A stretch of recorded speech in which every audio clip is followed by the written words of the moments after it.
Bonjour chers élèves, alors aujourd'hui on va parler du calcul des rabais.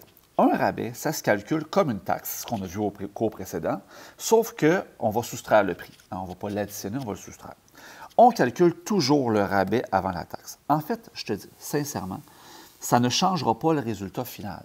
Okay? C'est juste qu'on va s'assurer d'avoir les mêmes étapes, on va avoir les mêmes réponses. Puis dans la vie de tous les jours, on calcule le rabais avant pour baisser notre prix, ce qui fait que notre taxe elle est inférieure, donc on en envoie moins au gouvernement. Donc, exemple, calcule le coût total d'une facture à payer sur l'achat d'un jeu vidéo à 79 réduit de 35 Donc, là, ça ici, à savoir. Donc, mon 79 c'est le coût de mon jeu vidéo. C'est mon 100 OK? C'est mon 100 Je me le note, là. C'est juste un petit lag. Donc, il va être réduit de 35 On veut calculer le rabais seul, puis le soustraire. Donc, ça, c'est la méthode classique, mais il va y avoir possibilité d'y aller plus rapidement. Donc, première des choses qu'on va faire, on va calculer le rabais. Et là, je sais, tu as vu en secondaire 1 comment calculer avec un nombre décimal. Tu travaillais avec 0,35 donc 0,35, c'est 35 Sauf qu'on va le faire ici avec un produit croisé, ce qui va nous donner de la latitude pour d'autres calculs par la suite, dans d'autres cours suivants. Donc, mon rabais, c'est 35 et c'est combien sur un total de 79? 79, c'est mon 100 donc il va vis-à-vis du 100 dans la proportion. Je vais faire mon calcul de produit croisé. 100 fois x égale 35 fois 79 et je vais diviser par 100 des deux bords. Ce qui va me donner que x va valoir, et là on va le calculer, 35 fois 79 sur 100. Ce qui me donne 27,65. 27,65 $. Je te rappelle que tu arrondis au centième, c'est de l'argent. Donc, ton rabais de 27,65, il ne va pas s'ajouter à ton prix, il va s'enlever de ton prix. Donc, ta deuxième étape, ça va être le prix réduit ou prix après rabais. Et ça va être 79 moins 27,65.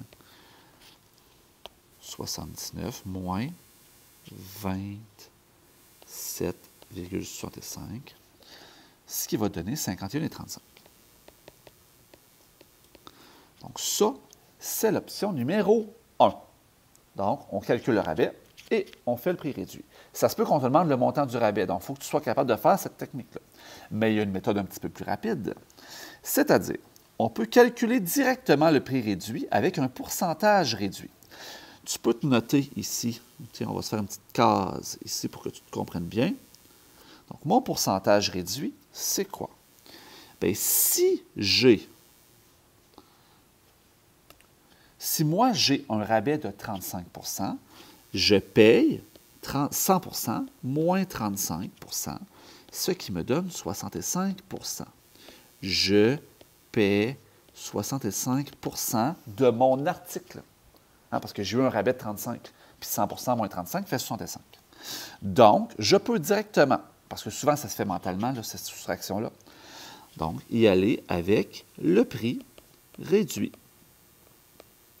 Tu imagines que tu as un rabais de 20 tu calcules 80 Donc, calcul. Première étape, prix réduit.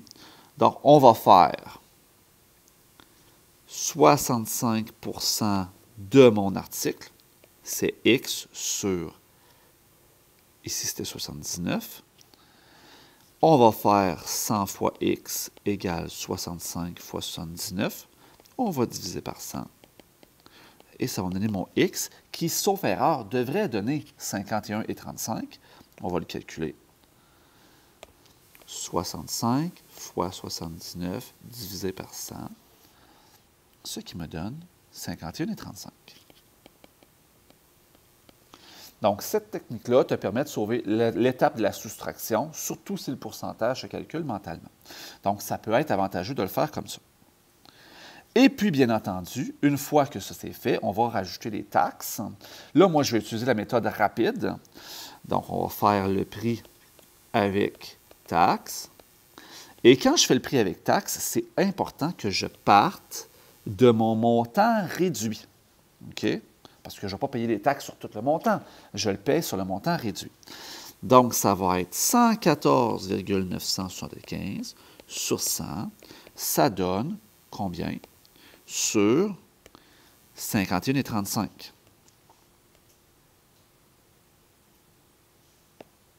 Là, j'ai encore un petit bug ici, là. Pas très long. Sur 51,35. On va faire le produit croisé. 100 fois x égale 114,975 fois 51,35. Et on divise par 100. Mon x va valoir 114,975 fois 61,35. Oh, c'était 51,35. Divisé par 100. Ce qui est 59,4, si je regarde ça comme il faut. 59,04 $, ce qui sera mon prix final avec le rabais ainsi que les taxes. Donc, c'est tout pour le cours d'aujourd'hui. Tu me reviens au prochain cours et on va calculer le 100 %.